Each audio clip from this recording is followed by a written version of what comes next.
안녕하십니까? 네, 안녕하십니까? 네, 오늘은 어떤 소식입니까?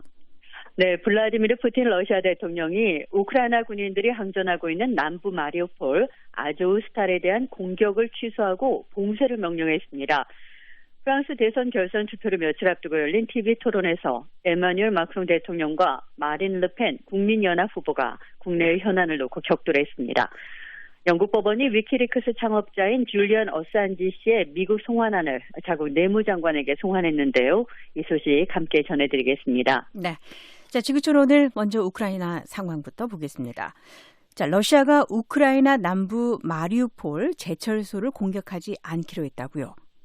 네, 블라디미르 푸틴 러시아 대통령이 21일 우크라이나 군인들이 마지막까지 항전하고 있는 아조우스탈 이 제철소 일대에 대한 공격을 취소하고 봉쇄하라는 명령을 내렸습니다. 네, 그러니까 공격은 하지 말고 봉쇄를 하라 이거죠? 네, 맞습니다. 크렘린궁은 푸틴 대통령이 이날 세르게이 쇼이구 국방장관의 보고를 받는 영상을 공개했는데요. 쇼이구 장관은 푸틴 대통령에게 러시아군이 마리우폴을 장악했고 아조우스탈에는 우크라이나 민족주의자들 그리고 용병 잔당들이 있는데 현재 포위된 상태라고 보고했습니다. 그러자 푸틴 대통령은 이 아조우스탈 공격은 불필요하다고 생각한다면서 취소를 명령한다고 말했고요. 이어서 이 지대를 봉쇄하라고 말했습니다. 그러면 지금 그 제철소 단지 안에는 사람들이 얼마나 있습니까? 네, 쇼이구 국방장관은 푸틴 대통령에게 약 2,000명의 우크라이나 군인들이 단지 안에서 대항하고 있는 걸로 추산된다고 보고했는데요. 우크라이나 정부는 단지 안에는 이 러시아군의 항전 중인 아조연대 소속 군인들뿐만 아니라 민간인들도 많이 있다고 말하고 있습니다.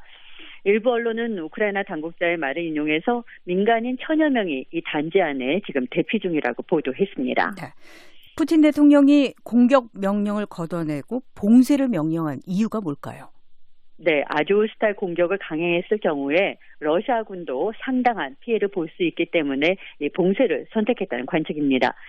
푸틴 대통령은 이 회의에서 아조우스탈 단지를 과거 로마의 거대한 지하 무덤인 카타콤에 빗대서 러시아 군인들이 이곳에 들어가기 위해서 벽을 기어 오르고 땅속을 기어 들어갈 필요가 없다면서 그 대신 파리 한 마리도 빠져나오지 못하게 봉쇄하라고 지시했습니다. 그러면 제철소 단지 안에 있는 사람들은 계속 고립 상황이 되겠네요.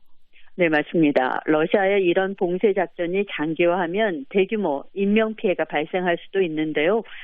푸틴 대통령은 아조우스탈에 있는 우크라이나 군인들에게 항복을 촉구하면서 만일 투항하면 생명을 보장하고 적법하게 대우하겠다고 말했습니다. 예. 제철소 안에 있는 우크라이나 군인들은 뭐라고 합니까? 네, 아조연대의 스타토슬라프 팔라마르 사령관은 러시아의 이런 항복 요구를 거부했습니다. 팔라마르 사령관은 동영상에서 러시아 연방이 제시한 무기 포기 그리고 군인들이 포로가 되는 조건을 받아들일 수 없다고 말했습니다. 또 공장 지하에 대피 중인 민간인 수백 명의 안전을 보장하기 위해서 제3자가 필요하다고 말했습니다. 네. 우크라이나 정부는 이 상황을 어떻게 대처하고 있을까요? 네, 미하일로 포돌리아크 우크라이나 대통령실 보좌관은 20일 밤늦게 러시아에 특별회담을 제의했습니다. 그동안 러시아와의 이 정전협정에서 우크라이나의 수석협상 대표로 나섰던 포돌리아크 보좌관은 트위터에 아무런 조건 없이 우리는 마리우폴에서 특별 협상을 할 준비가 됐다면서 아조우스탈에 있는 아조연대 병사들, 우크라이나 군인들, 민간인, 어린이들은 모두 우크라이나 국민들이라면서 그들을 구하기 위해서 바로 특별회담을 제안한다고 설명했습니다. 네. 자, 러시아가 마리우폴에 인도주의적 통로를 제공하기로 했었는데요. 이건 어떻게 됐습니까? 네, 이리나 베레슈크 우크라이나 부총리는 21일 인도주의적 통로를 통해서 전날 민간인들을 태운 버스 4대가 마리우폴을 빠져나갔다고 밝혔습니다. 베레슈크 부총리는 21일에도 노인과 여성들, 어린이들 위주로 대피 작전이 계속될 거라고 말했는데요. 하지만 안전 사정이 나빠서 이런 상황이 바뀔 수도 있다고 덧붙였습니다. 우크라이나 정부는 또 러시아가 수천 명의 주민들을 강제로 러시아로 보내고 있다고 주장하고 있습니다. 네. 자, 이런 가운데 유럽연합의 상임의장이 우크라이나를 찾았군요. 네, 샤를 미셸 유럽연합 EU 정상회의 상임의장이 20일 크유를 방문해서 볼로디미르 젤렌스키 대통령을 만났습니다.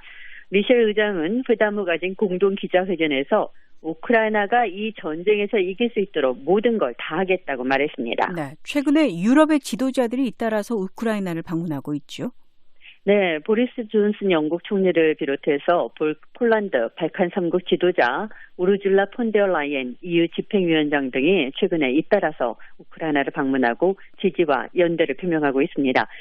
미셸 의장도 이날 러시아는 우크라이나의 주권을 파괴하고 EU를 분열시키려고 하지만 결코 성공하지 못할 거라고 강조했는데요.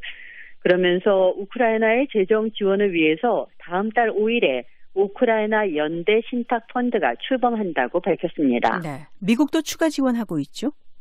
네, 미국은 지난주 8억 달러 규모의 안보 지원 패키지를 제공한다고 발표했는데요.